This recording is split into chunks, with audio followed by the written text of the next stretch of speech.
নমস্কার।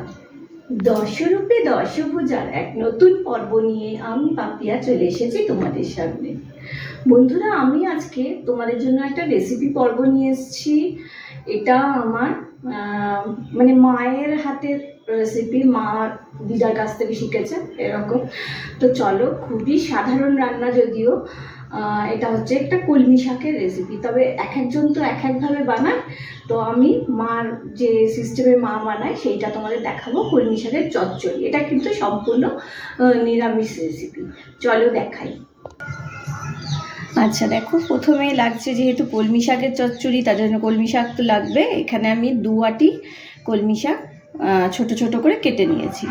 আর যখন যে কোনো শাক রান্না করবে না, প্রচণ্ড ভালো করে ধোবে, কারণ এতে ভীষণ বালি থাকে। এটা আমি প্রায় 7-8 বার ধুয়ে নিয়েছি। তো 2 আটি কলমি শাক রয়েছে। এবার আর কি কি লাগছে এর জন্য দেখো। এর জন্য লাগছে আলু। এখানে আমি বড় সাইজের মানে মাঝারি সাইজের 2টো আলু কেটে নিয়েছি, একটু বড় বড় সাইজ করে কেটেছি, এই দেখো। আর লাগছে পটল, এখানে গোটা 4-5 পটল এভাবে কেটে নিয়েছি। কুমড়োটাও একটু বড় বড় করে কেটে নিয়েছি। আর লাগছে ঝিঙে, এখানে 2টো বড় সাইজের ঝিঙে রয়েছে, ঝিঙেগুলোকেও বড় বড় পিস করে নিয়েছি। লাগছে বেগুন, এখানে একটা বড় সাইজের বেগুন আছে, এটাও বড় করে পিস করে নিয়েছি। আর লাগছে এখানে বড়ি। শাকের চচ্চড়িতে তোমরা জানো বড়ি তো লাগেই, তো এখানে বেশ কটা বড়ি নিয়ে নিয়েছি। আর দেব, এটা হচ্ছে নারকেল কোড়া। আর এই নারকেল কোড়াটাই হচ্ছে মেন, এই মানে মা যে রান্না করে বা দিদা রান্না করতো, নারকেল কোড়াটা দিয়ে হেভি টেস্ট হয়। এইটার জন্য তোমাদের দেখাচ্ছি, এটা লাগবে নারকেল কোড়া। আর ফোড়নের জন্য লাগছে 5 ফোড়ন, 2টো শুকনো লঙ্কা। আর কি কি লাগছে দেখো, নুন, চিনি, হলুদ গুঁড়ো। আর রান্নাটা করব আমি সর্ষের তেলে, এতে আর কোনো মশলা লাগছে না। চলো দেখাই। দেখো, কড়াইয়ে আমি সর্ষের তেল গরম করতে দিয়েছি। এবার এই তেলে বড়িগুলো দিয়ে ভেজে নেব। তেলটা একটু গরম হতো, আমি দিয়ে দিলাম, ঠিক আছে। বড়িগুলোকে ভালো করে ভেজে নেব। এটা শাকে যখন বড়ি দেবে না, বড়িটাকে একটু বেশি ভাজবে, মানে অল্প ভাজলে কি হবে, জিনিসটা ভেঙে যাবে, আর নরম থাকলে ভালো লাগে না, একটু মুচমুচে হলে ভালো লাগে। তো আমি বড়িগুলোকে ভালো করে ভেজে নেব। দেখো কতটা তেল দিলাম, সব টেনে গেল, বড়িতে ভীষণ তেল টানে।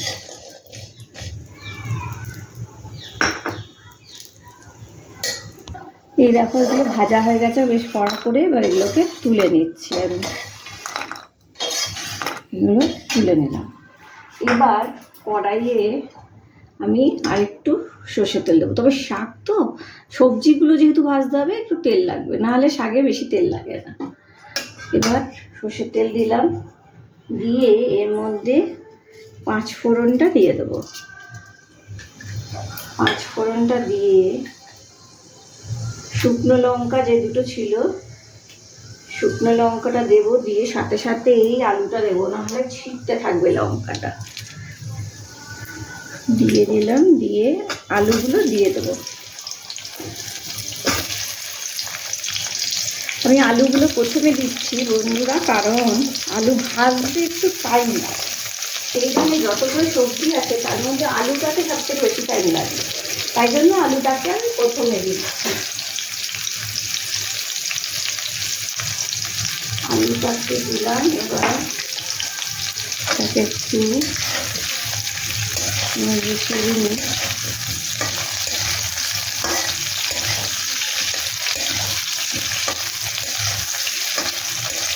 আমি এটা নিরামিষ করছি, তাই এতে রসুন টসুন কোনো ব্যাপার নেই। আর এই রেসিপিটা মানে কলমি শাকের এই রেসিপিটা বাবা খেতে খুব ভালোবাসতো, কিন্তু আমি শ্বশুরবাড়িতে এসে দেখেছি আমার শ্বশুরবাড়িতে বেশিরভাগই কলমি শাক ভাজা খাওয়া হয়, ওরা বেশি ভাজা খেতে পছন্দ করে।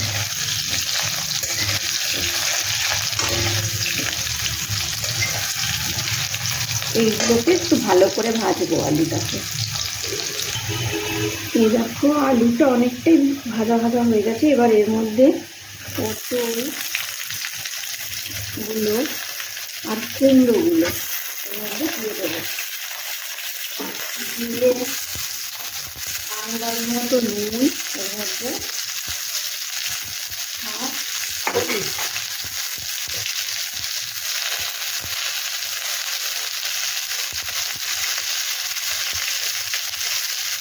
দিয়ে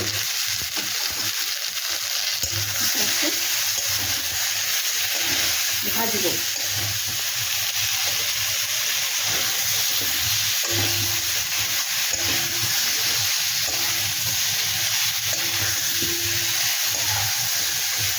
এইগুলোকে এবার ভালো করে ভাজতে হবে। এগুলো একটু ভাজা হলে তারপরে আমি অন্য সবজি দেবো। এগুলো একটু ভাজা ভাজা হয়ে গেছে, এবার আমি দিয়ে দেবো ঝিঙেগুলো।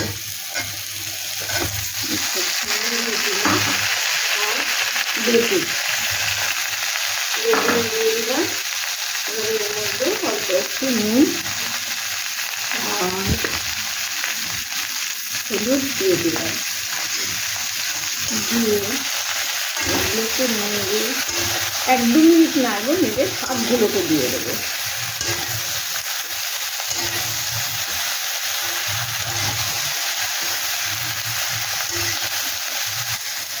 এগুলো দেখো সব একটু ভাজা ভাজা হয়ে গেছে। এবার কলমি শাকটাকে এর মধ্যে দিয়ে দেবো।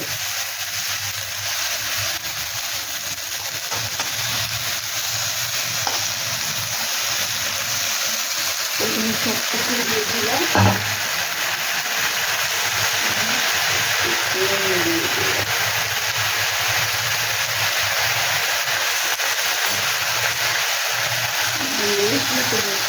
ভালো করে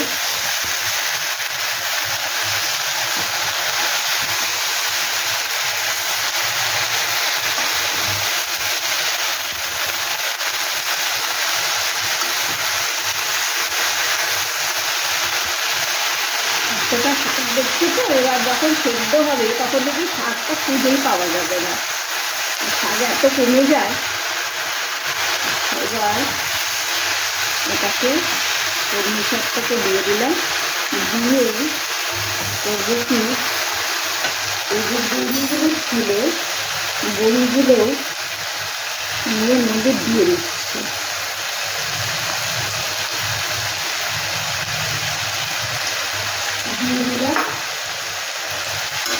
দিয়ে এবার ঢাকা দিয়ে দেবো। এটা সেদ্ধ হোক, তারপর খাচ্ছি।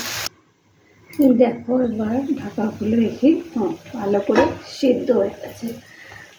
আর দেখো এতগুলো সবজি দিয়েছিলাম, অতটা 2 আঁটি শাক কতটুকু হয়ে গেছে। এইবার এতে অল্প একটু মিষ্টি,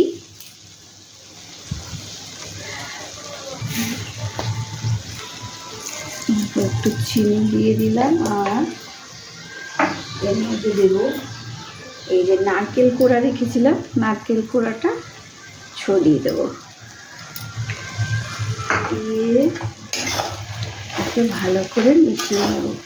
আর শাক জাতীয় জিনিসটা যত মিশবে তত তার টেস্ট হয়। মানে এটা সব সবজি শাক একসাথে মিশে গেলে ওটাতে টেস্টটা বেশি হবে। আর দেখো হয়ে গেছে। আর আমি কিন্তু শাকে একটুকু জল দিইনি। শাক থেকে এমনি জল বেরোয়, তারপরে ঝিঙে থেকে জল বেরোয়, পটল থেকে জল বেরোয়, যে কারণে ওতেই আলু কুমড়োগুলো সেদ্ধ হয়ে গেছে। এবার দেখো এটা হয়ে গেছে। এবার আমি নামিয়ে নিই। এই দেখো ঢেলে নিয়েছি। এবার তোমাদের দেখাই, এই যে বড়িটা ছিল না, আমি কটা বড়ি তুলে রেখেছিলাম ভাজার পরে। এগুলো না আমি সবাইকেই বলবো তোমরা কয়েকটা বড়ি সরিয়ে রেখো আর এরকম করে গুঁড়ো করে নিও। যখন রান্নাটা হয়ে যাবে তখন এই বড়ি ভাজার যে গুঁড়োটা এটা দেবে। এটা খেতে খুব টেস্ট হয়। মানে এটা যদি ওপর থেকে ছড়িয়ে দাও, এটা যে একটা মুচমুচে টেস্ট আসে, খুব ভালো লাগে। এইটা দিলাম। আর নারকেল কোড়াটা একটু উপরে ছড়িয়ে দেব। এটা দিয়ে দিলাম। আর লঙ্কা দিয়ে সাজিয়ে দিলাম। চলো এবার দেখাই। এই দেখো বানানো হয়ে গেছে। তাহলে কলমি শাকের চচ্চড়ি। এই রেসিপিটা আমি বললাম তো আমার বাবার ভীষণ প্রিয় ছিল, রান্না করতে করতে আমার ভীষণ মনে পড়ছিল। তো আমি আমার মায়ের বানানো রেসিপিটা তোমাদের শেখালাম। জানিও কেমন লাগলো। এটা সম্পূর্ণ নিরামিষ রেসিপি, যেদিন নিরামিষ খাবার দিন, পুজো আচার দিনেও এটা খেতে পারো, কোনো অসুবিধা নেই। আর এখন তো গরম পড়ে গেছে, এখন হালকা হালকা রান্নাই ভালো।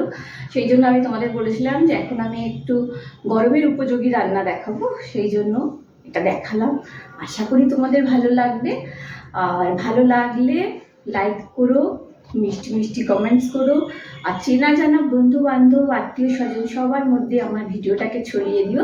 তাদের বলো একটু আমার চ্যানেলটাকে সাবস্ক্রাইব করতে। আজ আর বেশি কথা বলছি না, ভালো থেকো, সুস্থ থেকো, আসি।